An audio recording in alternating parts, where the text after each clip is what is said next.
आप सभी को मेरा प्रणाम। मैं सरिता राठौर। कैसे हैं आप सभी? आशा करते हैं आप सब अच्छे होंगे, अपना और अपनी फैमिली का ध्यान रख रहे होंगे। फ्रेंड्स, आज की जो मैं स्टोरी सुनाने वाली हूँ वो भावुक कर देने वाली है, क्योंकि मैं भी जब न्यूज में जब पढ़ रही थी तो मेरी भी आंखों में आंसू झलक जाते हैं।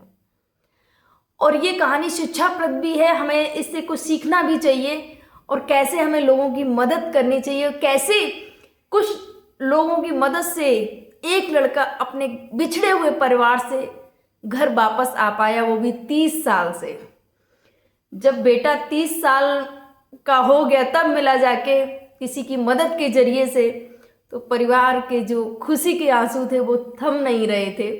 क्या है पूरी कहानी? चलिए पूरी कहानी सुनाते हैं फ्रेंड्स। एक लड़का जो कि गाजियाबाद का हंसता खेलता परिवार, 3 बहनें थी और एक बेटा 12 साल का। 12 साल का लड़का और बहन भाई स्कूल जाते थे। अक्सर आपने देखा होगा, अब सबके बचपन में ये कहानियां तो सबके ही बचपन में होती हैं। अगर बहन भाई बराबर के होते हैं, छोटे बड़े होते हैं, तो झगड़ा होता रहता है। राजू जो था, और राजू का अपनी बहन से झगड़ा हो गया। अब राजू गुस्से के मारे बैठ जाता है रोड पर, क्योंकि स्कूल गए थे दोनों बहन भाई। गुस्से की वजह से राजू रोड पर बैठ जाता है और बहन ने भी नहीं पीछे मुड़ के देखा कि आ जाएगा, पीछे से बैठा है, अभी गुस्सा शांत हो जाएगा, खुद ही चल के आ जाएगा। लेकिन बहन को नहीं पता था कि भाई वापस नहीं लौट के आएगा। बहन ने भी कभी नहीं सोचा था कि ऐसा कुछ नॉर्मल सी बात है। जब बच्चे होते हैं तो लगता है इतना सीरियस नहीं लेते, इतनी समझ भी नहीं होती कि ऐसा कुछ भी हो जाएगा। ऐसा ही राजू के साथ में भी हुआ। बहन ने पीछे मुड़ के नहीं देखा, बहन भी गुस्से में चली गई और राजू गुस्से के मारे रोड के किनारे बैठा था। उसको लगा कि बहन आएगी, मनाएगी और मुझे ले जाएगी। बहन को लगा कि खुद ही चल के आ जाएगा, गुस्सा शांत हो जाएगा, चल के आ जाएगा। बहन घर पहुंचती है और राजू नहीं पहुंचा। जब राजू नहीं पहुंचा तो घर वालों को चिंता होने लगी। मम्मी ने पूछा कि कहाँ गया राजू? बोली कि बहन ने बताया कि राजू बैठ गया था रोड के किनारे, मैं भी चली आई, मैंने पीछे नहीं देखा। तो तुरंत मम्मी और देखने के लिए जाती है रोड पे, तो राजू वहां से गायब था। राजू का कुछ भी अता पता नहीं था। आखिर राजू गया कहाँ? पूरे घर वाले बहुत ज़्यादा परेशान, आसपास सब जगह ढूंढना शुरू कर देते हैं, तलाशना शुरू कर देते हैं, लेकिन राजू का कुछ पता नहीं चल रहा था। कंप्लेन दर्ज कराई जाती है, लेकिन राजू का कुछ भी पता नहीं चला।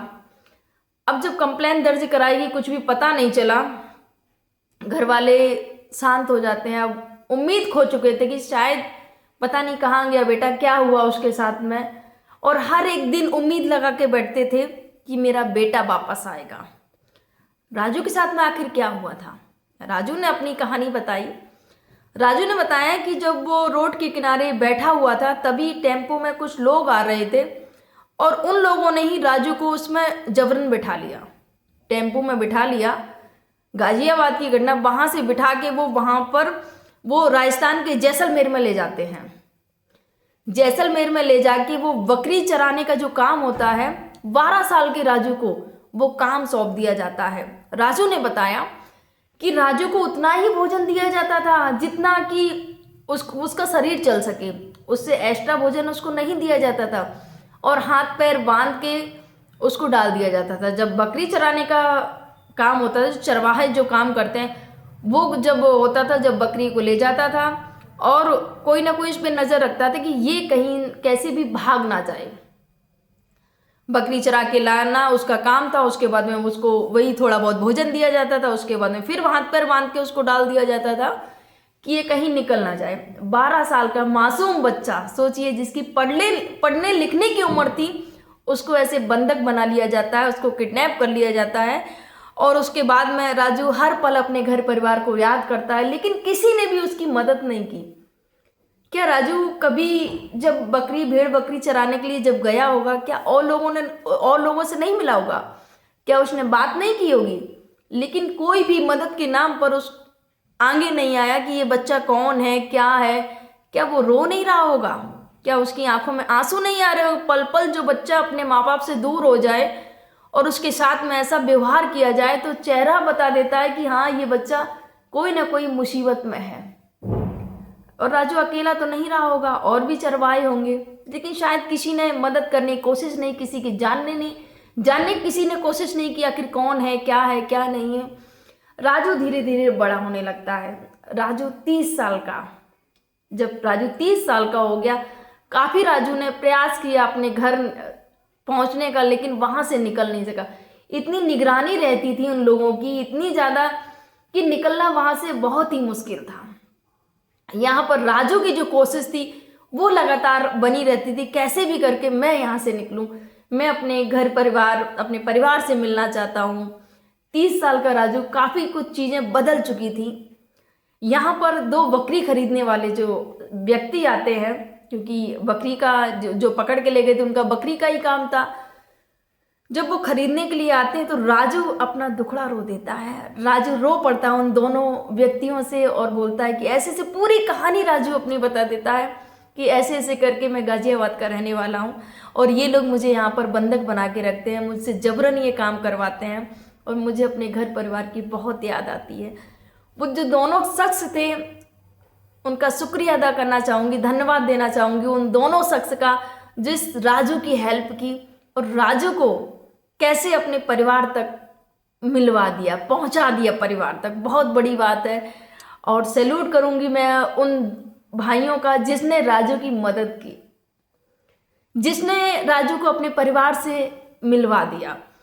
तो दोनों भाइयों से जब बात की राजू ने कि ऐसे ऐसे करके, तो उन लोगों ने भी दिमाग चलाया कि इतने साल का, सोचिए 12 साल का लड़का था, ये आज 30 साल का हो गया, इसने कितना कोशिश किया होगा, नहीं निकल पाया।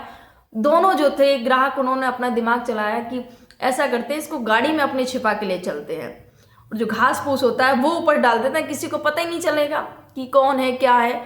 और वो उनका जो प्लान था वो सफल भी हो जाता है। उसको अपनी गाड़ी में छिपा के राजू को वहाँ से बाहर निकाल के लेके आते हैं। जब बाहर से आता है, उन्होंने बताया कि अभी तो मुझे घर का पता भी याद नहीं है, बस इतना पता है मैं गाजियाबाद का रहने वाला हूँ। तो जो दोनों वो शख्स थे वो दिल्ली, जो राजू को जैसलमेर से दिल्ली पहुंचाया, दिल्ली से राजू अपने गाजियाबाद पहुंच जाता है। राजू अपने शहर में तो पहुंच जाता है गाजियाबाद, लेकिन अब उसको 12 साल का था, घर गली सब कुछ बदल चुका था, घर का पता भी नहीं पता था। अब राजू बहुत ज़्यादा परेशान था, अब मैं जाऊँ तो जाऊँ कहाँ, क्या करूँ। राजू गाजियाबाद के वहीं थाने में जाता है और थाने में जाके जो वहाँ के साहब होते हैं उनसे बात करते हैं। पुलिस वालों से बोलता है राजू कि ऐसे ऐसे करके मेरी कहानी है, मैं 12 साल का था तब मुझे किडनैप कर लिया गया था, मुझे उठा ले गए थे जैसलमेर में, मुझे चरवाहे का काम कराया जाता था, मुझे बंधक बना के रखा जाता था और मेरे साथ में ऐसा ऐसा किया जाता था। ये जब जैसे ही पुलिस ने सुनी, तुरंत पुलिस सख्ते में आ जाती कि आखिर कौन है क्या है, और ये आखिर अगर यहाँ मिसिंग रिपोर्ट तो लिखी होगी, तो वो 30 साल जो पुरानी जो रिपोर्ट थी वो पुराना रिकॉर्ड चेक करने लगते हैं और उसमें मिसिंग जो रिपोर्ट लिखी थी वो उन्होंने खंगाली और वो रिपोर्ट मिल भी जाती है। उसके आधार से भी वो उनके घर पर जाते हैं, राजू के घर पर जाते हैं कि ऐसे ऐसे करके आपका बेटा गायब हो गया था। आज उसकी फ़ोटो लेते हैं और बोलते हैं कि एक लड़का आया है जो कि गाजियाबाद का ही बता रहा है और 12 साल का वो लड़का था, ऐसे ऐसे करके घटना भी बता रहा है कि मैं रोड के किनारे था और मेरी बहन और मुझ में झगड़ा हो गया था। हम स्कूल से वापस आ रहे थे और मेरी बहन चली जाती है आगे, मैं वहीं गुस्से में बैठ जाता हूँ। तभी ऑटो वाले ने 2-4 लोग बैठे थे, उसमें उन लोगों ने मुझे बिठा लिया और बंधक बना के मुझे जैसलमेर ले गए। और जब मैं 12 साल का था, जब ये बात घर वालों को पता चली तो घर वालों के रोंगटे खड़े हो जाते हैं।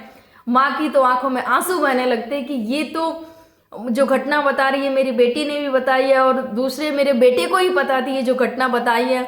माँ रोने लगती है। पूरा परिवार जो होता है थाने पहुंचता है और थाने पहुंच के उसको देखते हो काफ़ी, क्योंकि 12 साल का लड़का एक 30 साल का जवान बेटा सामने था। पहचान में तो नहीं आ रही, शक्ल बहुत ज़्यादा चेंजिंग हो गई, लेकिन बचपन की फ़ोटो।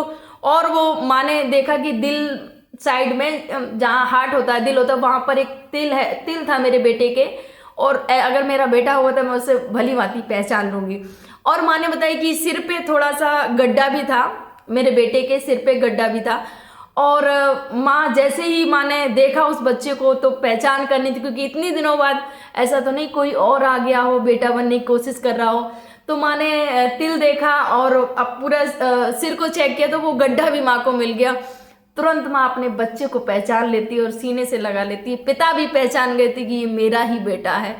और पूरा परिवार इतना ज़्यादा खुश था और खुशी के आंसू हर एक, क्योंकि 3 बहनों में ये अकेला बेटा था। तीनों बहनों की शादी हो चुकी थी, क्योंकि काफ़ी कुछ बदल चुका था। तीनों बहनों की शादी हो चुकी थी और लेकिन जब ये बिछड़ा बेटा जो कि किडनैप हो गया था, अगवा हो गया था, वो जब मिलता है तो परिवार के खुशी का ठिकाना नहीं था और पूरा परिवार रोने लगता है, उस बेटे का स्वागत करता है, उनको गले लगाता है। फ्रेंड्स, ये जो घटना है सच्ची स्टोरी है जो कि अभी न्यूज़ पर आई थी। न्यूज़ पर ये भी आया था कि ऐसे ऐसे करके जो राजू है उन्होंने बताया कि ऐसे ऐसे करके मुझे अपने परिवार की तलाश है और पूरी स्टोरी बताई।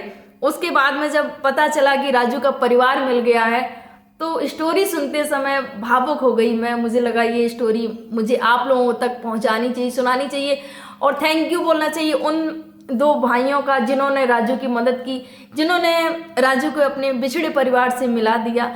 और शर्म आनी चाहिए उन लोगों को जो किसी के बेटे को ले जाके उनको बंधक बना के उससे काम करवाते हो।